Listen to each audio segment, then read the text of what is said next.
I'm Billy Caterly, and this is my lovely wife, Acacia. We retired January 91. We're into our 31st year.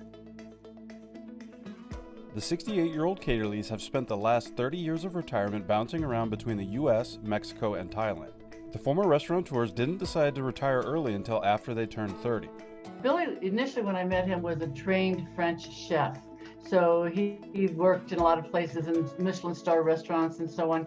And his big dream was to open up his own restaurant. We met and we went to France, and he cooked over in France. And we came home and bought a restaurant and ran that for 10 years. One of the couple's customers offered Bill a job as a stockbroker. His drive and attention to detail as a Michelin star chef translated well to asset management. And so I excelled. I led the office in new accounts every month. And the first month I came back from training, and then after 3 years, they gave me my own office. And so then I was branch manager, and I was managing a fair amount of money for my age. I was the youngest branch manager in their system at the time. Between the restaurant and the brokerage, the Caterleys were making more money than ever. I was running the restaurant still, working nights, weekends, and holidays. And Billy was working Monday through Friday, getting off at 1 in the afternoon, going to the beach. And that didn't set real well. Yeah. So he came to me with this idea of selling everything and traveling the world. And I thought it was kind of a harebrained idea and he'd forget about it, but he didn't, and here we are. Caterley applied everything he'd learned over the last 3 years to come up with a bulletproof retirement plan. We took 2 years to plan this. We didn't just I didn't come home for education one day and said, okay, we're gone. No, we took 2 years. We discussed it. We tried to poke holes in this plan every way we could, and everything seemed to always come out on the top side. So what we did is we figured out if we could just limit our spending below what we could earn in the market, then what was left over would go back into the market or stay in the market and continue to grow. It's, compounding. The couple retired in 1991.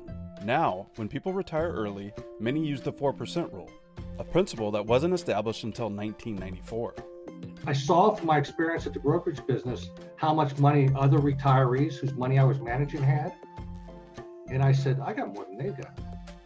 And so I started, thinking and said, well, maybe this is possible. Maybe I don't need to sit here until the end. And then, like I said, we knocked holes in the occasion. I challenged each other.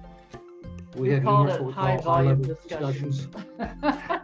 We had a few of those. To settle on a goal, the couple would first need to know exactly how much money they spent every year. The first thing we did was we tracked our spending because we needed to know how much we were spending for our lifestyle that we were currently living. And so what we did is we diligently went back through a few years prior, and then we started tracking them for the 2 years after, how much we were spending. And when we eliminated our cars, our house payment, insurances, clothing for the work apparel, and the lunches out, we came that we were only spending about $20,000 on ourselves. Caterley figured if he could save 25 times his annual spend, or $500,000, they would have enough money to retire. Back then, ETFs weren't around either. Yeah, this is the dark ages, man. Yeah, right, the dinosaurs. So we had Vanguard accounts, and we started buying Vanguard SPY, which is now SPY, Index 500 fund.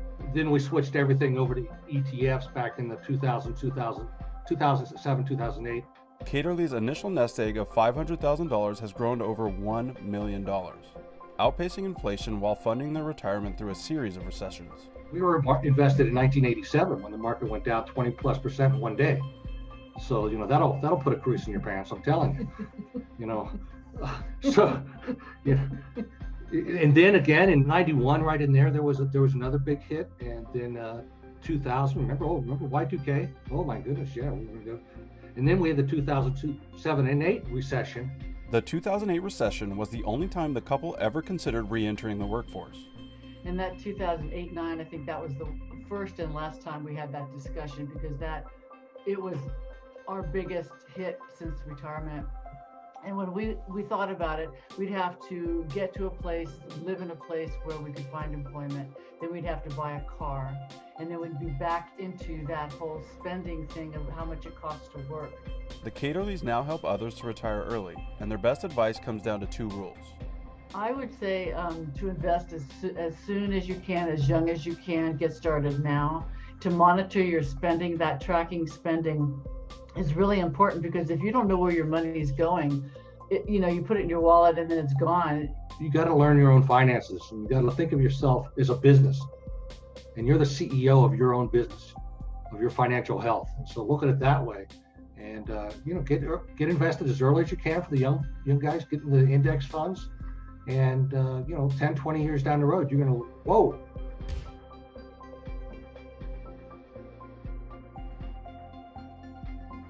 Invest in you. Ready, set, grow. CNBC and Acorns.